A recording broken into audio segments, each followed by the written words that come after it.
Bienvenue dans 5 minutes au musée Rolin et les animaux protecteurs. Parmi les belles histoires du Moyen-Âge, les animaux protecteurs ne manquent pas. Ils permettent aux personnages de dépasser leurs limites, de supporter les souffrances morales ou physiques pour sortir vainqueurs et plus forts des épreuves. Au musée Rolin et à la cathédrale Saint-Lazare sa voisine, des sculptures ou des peintures nous racontent ces étranges histoires où les animaux viennent en aide aux humains. Le récit merveilleux de Vincent est visible à la fois au musée et sur un des chapiteaux sculptés du bas-côté droit de la cathédrale. Deux poètes nous racontent la vie de Vincent de Saragosse. Jacques de Voragine dans la légende dorée au XIIIe siècle et le poète espagnol Prudence au IVe siècle. Vincent vécut en Espagne au IIIe siècle. Chargé de prêcher la nouvelle foi chrétienne, il mourut pendant les persécutions de l'empereur romain Dioclétien. Jeté en prison par le gouverneur Datien, il subit le martyre sans renier sa foi. Il fut déchiré par des ongles de fer sur un chevalet, rôti sur un gril, puis couché sur des tessons de verre dans une prison. Après sa mort, ses bourreaux lui firent subir un dernier outrage. Son corps fut exposé dans un lieu sauvage sans être enterré. Mais un corbeau arriva et protégea son corps des animaux sauvages afin qu'ils ne puissent le dévorer. Datien le fit jeter à la mer une pierre de meule au cou. Mais il fut miraculeusement ramené au rivage.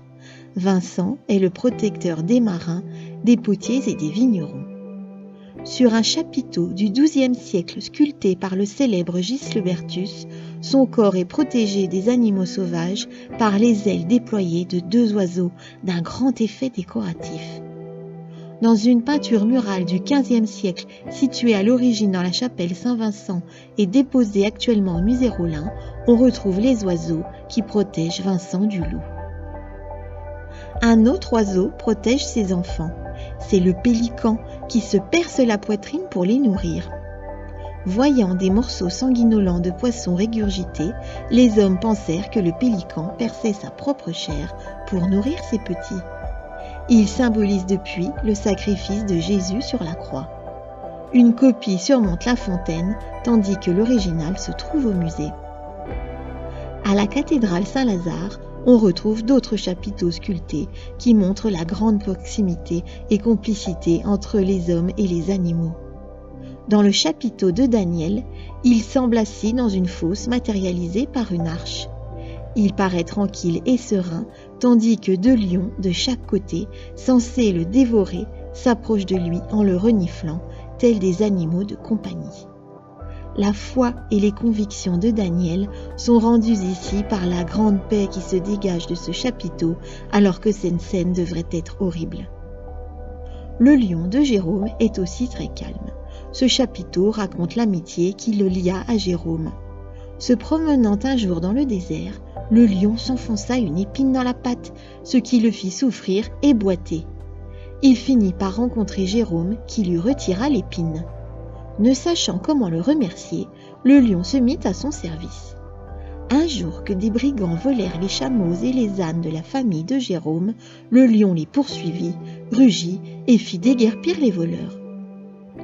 Eustache ou Hubert se fit rappeler par un animal ses obligations familiales et spirituelles alors qu'il ne pensait qu'à la chasse.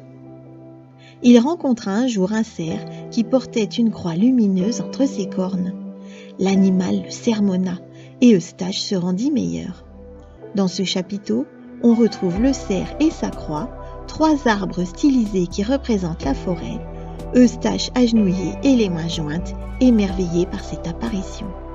Son chien est à ses pieds, son cheval derrière lui. Une trompe de chasse et une lance sont sculptées derrière le cheval. Un autre animal protège les humains dans ce chapiteau, c'est l'ânesse de Balaam. Ce récit, dont l'action se passe au XIIIe siècle avant Jésus-Christ, est raconté dans la Bible. Les Hébreux, qui avaient passé 40 jours dans le désert, s'apprêtaient à entrer dans la terre promise. Balaam fut envoyé auprès d'eux pour les dissuader par la force et la parole de pénétrer dans ces territoires. En cours de route, l'ânesse vit un ange lui barrer le chemin, mais Balaam ne distinguait rien. Il frappa l'animal qui pliait les pattes devant l'ange dont on voit seulement un bras levé et les ailes. Ici, c'est l'animal qui est intelligent et qui sermonne l'homme pour l'empêcher de faire le mal. C'est aussi un âne qui tient la vedette sur un autre chapiteau, celui qui porte Marie et Jésus lors de la fuite en Égypte. Il semble monter sur roulette pour mieux avancer.